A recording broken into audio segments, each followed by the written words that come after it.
The name Tebirenbet means the beginning of the new year, or the starting day of the year. It also means the first day of the first month of the flood. The literary name is the New Year's Eve, or the first of the year. The new year starts in the Egyptian calendar with the beginning of the arrival of the flood to an important area called the shore of Habi, who is the Nile god. It lies in between Heliopolis or Ain Shams and Memphis in the north of Egypt, known today as Athar al-Nabi. It's connected to the appearance of the doggy star known as Cyrus to foretell the beginning of the flood. That's why the ancient Egyptians called it the bringer of the flood. The beginning of its appearance over the east horizon was in the days between the 17th and the 19th of July. The beginning of this year starts in the night which precedes the new year, when a group of the senior priests led by the high priest, who replaces the king in the performance of rituals, start their performance. There are 4 principal priests in the temple, in addition to the priest related to Dendera city, who is called the music player. This group marches towards the chapel existing at the extreme of the southern wall, which is called the House of Flames. They start descending to the cellar, where they reach the first chamber, which comprises a chapel with a statue of goddess Hathor, taking the form of a bird with a human head made of gold or gilded wood, where they perform some rituals. Then they carry the statue from the cellar up to the House of the Flames, where a group of flags carriers are waiting. The procession starts to move towards the pure room, where a group of rituals called the arrangement of crowns occur, in which the goddess gets 8 different crowns from El Ashmonain, in addition to a big collection of jewelry and fabrics. Then she's subjected to being perfumed and purified with incense.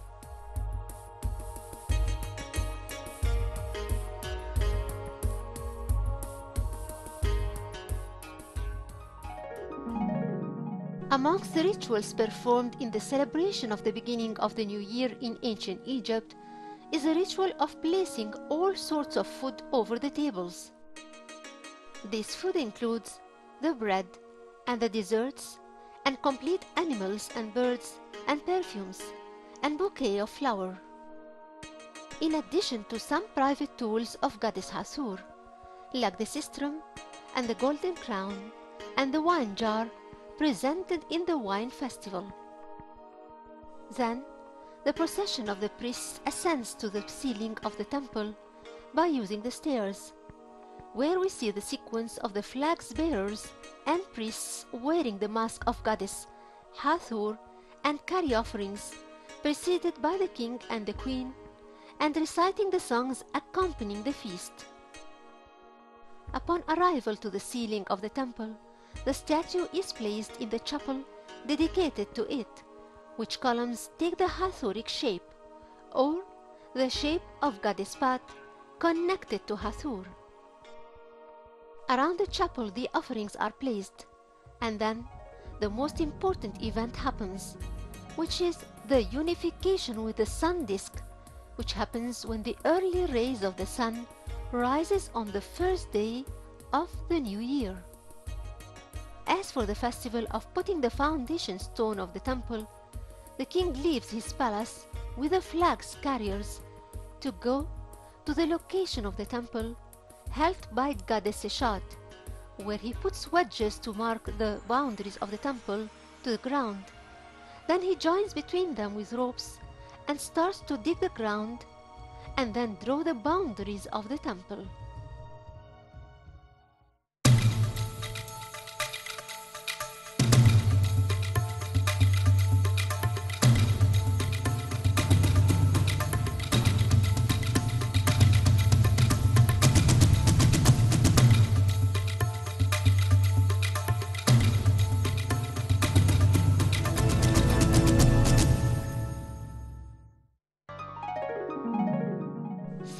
and the grand temples in it, especially Karnak and Luxor temples, are situated on the east bank of the Nile, while the west bank has witnessed in the New Kingdom a vast development for the city of the dead. Starting from the New Kingdom, and precisely the 18th dynasty, the kings deserted building pyramids in Memphis Cemetery, and they took the mountains of western Thebes and the Valley of the Kings, an eternal resting place for themselves. They were followed by their successors of kings until the end of the 20th dynasty. The style of the royal tomb became different consequently, for the place of burial according to the new method was composed of a hole dug under the ground, cut out in the rocky hills of the Valley of the Kings. It became completely separate from the rituals of presenting important offerings, which place then became a temple erected alone beside the valley by the edge of the desert. It's easy to explain that scientifically, for the tombs of the Valley of the Kings were more difficult for the tomb robbers and became perfectly safe in their new location, which was secretly hidden to a great extent. In addition to the natural protection supplied by the Theban hills surrounding the valley. This scientific explanation was not the first motive behind this change, but it was the evolution that happened in the religious creeds concerning the rising of the star of god Ammon and the death of the star of the sun creed, represented in god Ra. The relation between the king and the deity was the most important purpose which determined the change in the location and style of the tombs in the New Kingdom. For the worship of the body of the king and his statue was expressed in that huge form of the pyramid. Pointing to the cult of the sun was eliminated to the open court that was included within the funerary temples of the kings of the New Kingdom, and which became a declaration of the centralization of Ammon. In spite of the fact that these temples were always mentioned as being royal funeral temples, but in reality they were dedicated to a specific image of god Ammon's images, with whom the king became merged after his death, through the existence of the king's statues within their chapels, after that event used to happen during his life by his actual visit to the temple. It's a fact that each and every funerary temple was a temple of god Ammon, taken by the statue of the deceased king as a residence for itself. This is clarified through the structure of the temples, which remained in a good condition, and which dates to the age of the 19th and 20th dynasties. They are the temples of Seti I in El Gorna and the temples of Ramesses II, especially the one called the Ramesseum, and the temple of Ramesses III in Habu City, where the middle and rear rooms were the most sacred places of the temple and were consecrated for the cult of Ammon, not only in the image of a statue placed for always for him in them, but also for his sacred boat placed inside a chapel consecrated to it.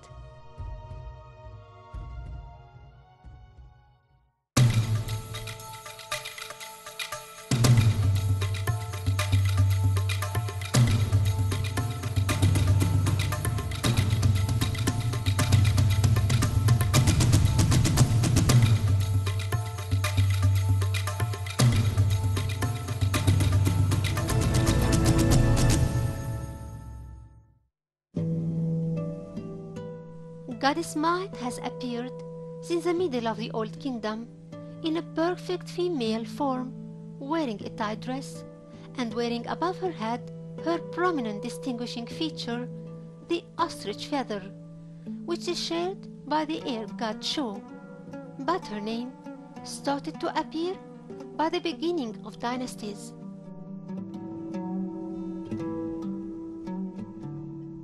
The name of the goddess is written by the ideogram of a base which is a foundation over which something is based, like a throne or a statue, and is a symbol of stability when justice is applied on earth.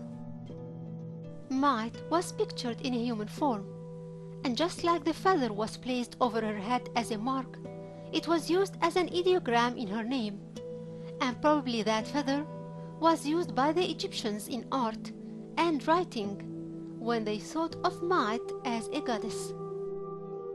The feather could represent the metaphysical level of a Might and the cosmic symbol that represents the celestial origin of the idea of justice. It's noticeable her sisterhood to God Shu, who is also represented with a feather. Might was acknowledged during creation, when the sun rose for the first time, and thus she was called the daughter of Ra.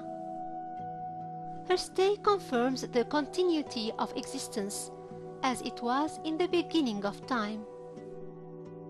The relation between Might and Ra appeared since the Pyramid's texts, for the king was asked to expel the wrong and to make Might his successor after Ra, for the king represents Might in front of Ra in the New Year's festivals.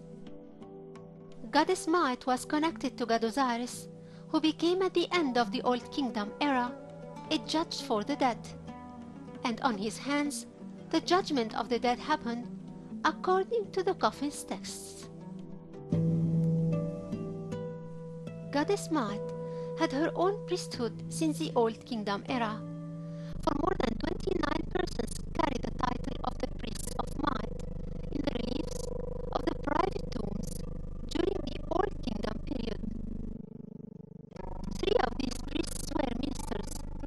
As for the rest, they worked in the administration of judgment. It's noticed that among the titles of the judges, there is always a title of the priest of Might, and that's for the job connection with stating and applying justice. In spite of the fact that the text points to the priests of Might, with the titles of Web and Heri and Khebet and Neterhem, yet nothing is known of the rituals of the cult of that goddess. It's possible that the title of the supervisor of the possessions of Might suggests that there were lands consecrated to her temple, but not much is known about its jurisdiction or administration, and according to the coffin's texts, there wasn't a special place dedicated to her cult, and not a single temple was found that belonged to her priests until the beginning of the New Kingdom. The kings of the New Kingdom showed a great interest in building religious buildings for her, as stated in Thutmose III texts. A temple for her was built in the north of Karnak by King Amun-Hotep III, and it seems that such religious buildings are the ones referred to as Set Might, or the place of truth, and stated that Goddess Might resides in them. Nevertheless, Might as a cosmic goddess didn't have her special temple, but she was revered in the other great temples and in all occasions, just like all the other cosmic deities.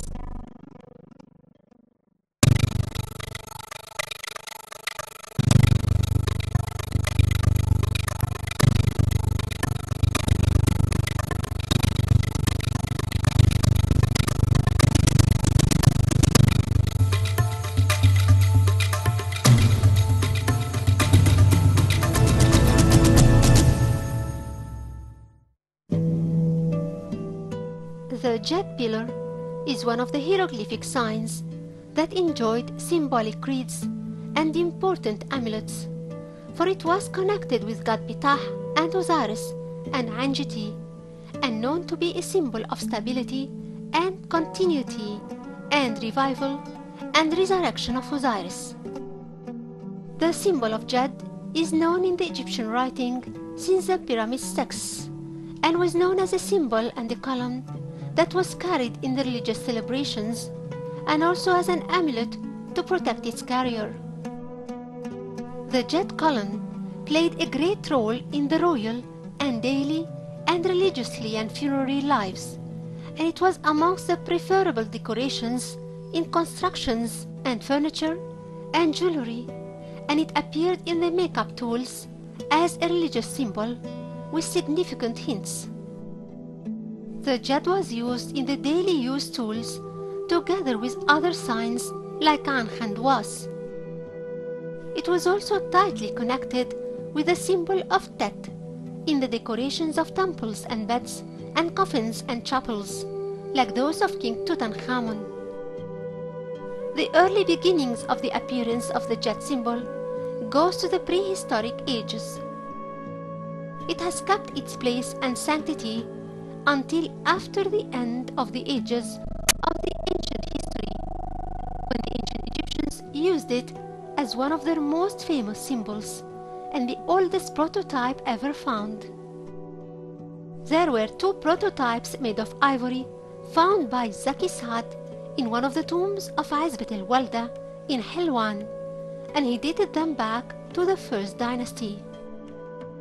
The artist has made them so perfectly to reflect their sanctity, which suggests that the cult was known since the first dynasty and may have started a long time before it.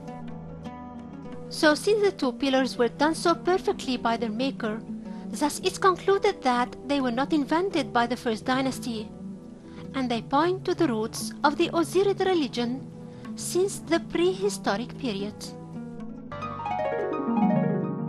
The feast of Obit was known as Heb Nefer in Ebit, which means the great feast in Ebit, and it was one of the most important feasts of god Amun in Thebes.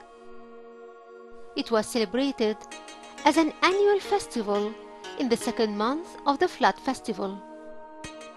There are no available information about that feast and its ritual before the era of the New Kingdom, for it seems that celebrating it started in the reign of Thutmose III, when celebrations continued for 11 days.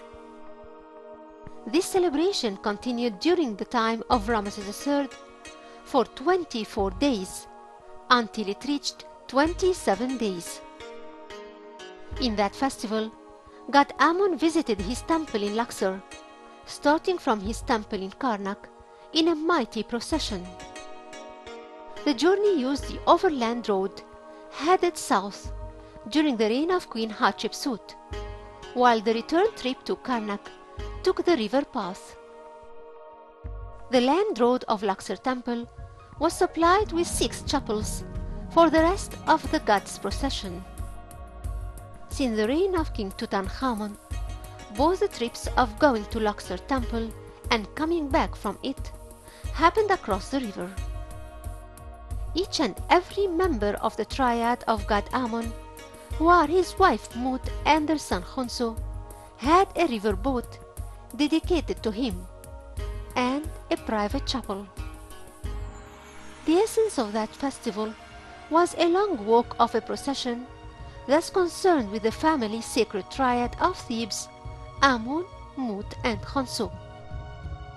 The reliefs of the walls of the court of King Amun-Hotep III in Luxor temple showed how the Obit festival is celebrated, as well as the texts that were executed during the reign of King Tutankhamun and were usurped by King Hor-Imheb.